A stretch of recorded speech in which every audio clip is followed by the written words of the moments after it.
ભાઈ હા ભાઈ આ તો હવાના પોરમાં ટિફિન લઈને ક્યાં જતો હોય? ભાઈ કાયમે જતો હોય યાર કેમ? ભાઈ મેં એવું હે ને મારા દાદાએ બજી વેચી મેલું એ કેવી રીતે મને તો સમજાય. હાલ તને એની કહાની બહુ સમજાવું આજે આ ડોશીને કઈને બધી વેચી મારું છે દાદા બોલ બેટા આ ઓલો સરપંચ છે ને હા. એ 10 રૂપિયામાં આપણી જમીન માંગે છે.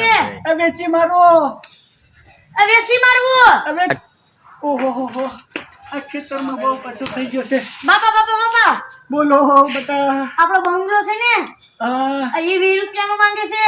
20 રૂપિયા બહુ વધી છે રૂપિયામાં વેચી મારો એ તો બાપા આપણી વાત પછી વેચી મારો વેચી દે ભોળાનાથ ભોળાનાથ ઓ દાદા બોલ બેટા અરે આ ભાઈ 10 રૂપિયામાં સાયકલ માંગે છે.